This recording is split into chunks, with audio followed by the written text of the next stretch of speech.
वाली बहू। रंजना कभी ब्रश नहीं करती थी। उसे कितनी बार उसके माँ बाप ने डांटा, लेकिन उसका कोई असर उस पर होता ही नहीं था, जिस कारण से उसके दांत पीले पीले हो जाते हैं। शादी के बाद। अरे बहू, वैसे तो तुझ में कोई कमी नहीं है, पर तेरे दांत इतने पीले कैसे हैं बेटा? कैसे मतलब? कोई सर्जरी थोड़ी ना कराई है। वो तो क्या नाम, मैं ब्रश नहीं करती थी तो पीले हो गए। अब क्या करूं? आप कहें तो लाल करवा लूं या फिर काले? यार ये क्या है, क्यों माँ से लड़ रही हो? लड़ रही हूँ? अरे मैं लड़ रही हूँ या ये बोल रही है कि दांत पीले हैं, पीले। अरे तपस्या थोड़ी ना की है इन्हें पीले करने के लिए। बकायदा ब्रश नहीं किया है 20 साल तक, तब जाकर। छी, कैसी बात कर रही हो? ये उस वक्त तो पीले नहीं थे जब हम लोग तुम्हें देखने आए थे। अरे तब साफ करवा लिया होगा डेंटिस्ट के पास जाकर। अब देखो कैसे पीले पीले लग रहे हैं। रंजना सास की तरफ गुस्से से देखती है। फिर शुरू हो गई पीले पीले पीले। अरे पीले तो तब भी थे जब मेरे हाथ का रसगुल्ला उड़ा उड़ा कर खा रही थी और बोल रही थी, लड़की नहीं गुणों का खजाना दे रहे भाई साहब आप। खैर, अब वो लोग करते भी तो क्या करते, पीले दांत वाली बहू पल्ले पड़ी थी तो झेलना तो था ही। एक दिन कीर्तन में रंजना गाना गा रही थी। अरे कमला बहन, माँ का द्वार है, यहाँ तो सब शुद्ध होकर आते हैं, फिर अपनी बहू को ब्रश भी नहीं करवाती तुम। दूर से पीले पीले दांत भक्ति में बाधा उत्पन्न कर रहे हैं। अरे कोई 2 साल के बच्चे थोड़ी ना लेकर आई हूँ मैं बहू बनाकर।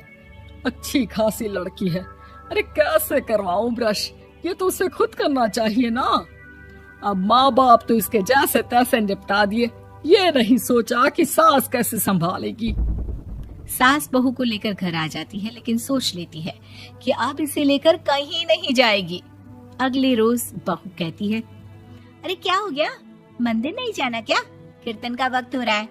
मेरी मधुर वाणी से कान्हा जी जागते हैं और सोते हैं। आप तो जानती है ना उनकी भक्ति में कितना मन लगता है मेरा। वो क्या है ना, तबीयत ठीक नहीं लग रही है मेरी, आराम करूंगी मैं। तबीयत ठीक नहीं लग रही? अभी तो मिथुन के गाने पर नाच रही थी आप, और अब बोल रही है कि तबीयत ठीक नहीं लग रही। अरे भक्ति में मन लगा लो सासू माँ, ऊपर जाना है, क्या मुंह दिखाओगी आप? हाँ? सास को बहू की बात पर गुस्सा आ जाता है। मैं क्या मुंह दिखाऊंगी, इसकी चिंता तो ना कर, समझी? अपने मुंह की चिंता कर, जो ये पीले पीले दांत लेकर हर जगह पहुंच जाती है। पता है लोग कितना मजाक बनाते हैं। ना जी ना, मैं नहीं जाना कहीं तेरे साथ। तो ये बात है। कोई ना, मत जाओ, मैं अपने कमरे में ही बैठकर भक्ति कर लूंगी। ऊपर वाला दांत थोड़ी ना देखता है, मन देखता है, भावना देखता है। और अरे बस बस, तू सब कुछ दिखा, बस ये सफेद चमकदार दांत ना दिखाना किसी को, है? जा यहाँ से। बहू को सास की बात का कोई फर्क नहीं पड़ता, वो तो जैसी थी वैसी ही रह जाती है। सुबह नहाकर किचन में खाना बनाना, फिर खाना खाना, कीर्तन भजन करना और सो जाना। एक दिन, माँ जी मैं सहेली के घर जा रही हूँ, शाम को लेट आऊंगी। हाँ हाँ तो जाना, मैंने कौन सा तेरी आरती करनी है घर पर बैठकर। रंजना सहेली के घर जाती है, जहाँ वो पार्टी में जाने की तैयारी कर रही होती है। अरे शिखा, कहाँ जाने की तैयारी कर रही है?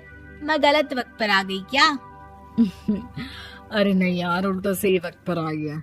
मैंने ये साड़ी और ज्वेलरी निकाली है यार, शाम को इनके ऑफिस की एक पार्टी में जाना है।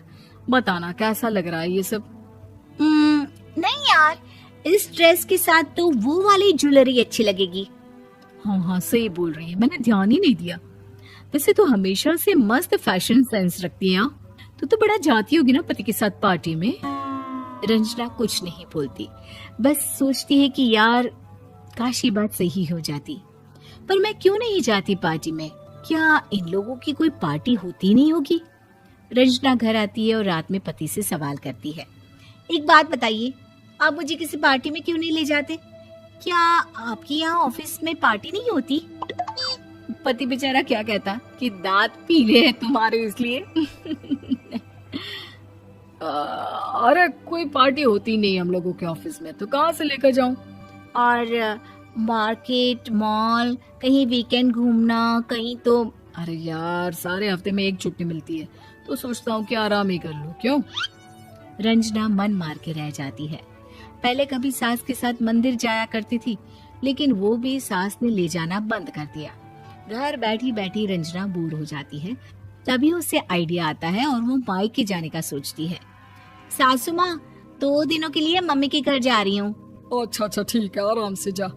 और हाँ, माँ से कुछ अच्छी आदत सीख कर आना कि कैसे शरीर के हर भाग की तरह दांतों की सफाई भी जरूरी होती है, समझी? शुरू हो गई ना आप। वो लोग आपकी तरह नहीं है कि छोटी छोटी बात का बतंगड़ बना दे। उन लोगों के लिए मैं मायने रखती हूँ, ना कि मेरे पीले पीले दांत। रंजना माँ को बिना बताए उन लोगों को सरप्राइज देती है, लेकिन जैसे ही वो दरवाजे पर पहुंचती है, अंदर देखती है कि घर वाले कहीं जा रहे होते हैं।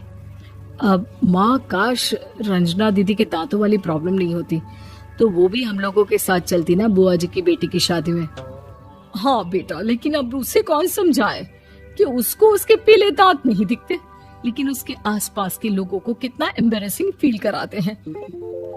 मुझे तो कितनी बार उसके स्कूल की टीचर ने शिकायत की कि उसके साथ कोई लड़की बैठना भी नहीं चाहती, और ना ही कॉलेज में कोई उससे बात करना चाहता था। लेकिन पता नहीं क्यों उसे ये बात समझ में ही नहीं आती। कोई कमी नहीं है उस लड़की में, बस यही कि दांत पीले हैं। वो तो भला हो जीजा जी और उनकी माँ का, जो दीदी को जैसी है वैसे ही रखा हुआ है। रंजना को अपने घर वालों की बात सुनकर बहुत दुख होता है। वो सोचती है कि वो क्या करे, लेकिन फिर वो सीधा डेंटिस्ट के पास जाती है, अपने दांत चमकाती है और कसम खाती है कि वो रोज ब्रश करेगी।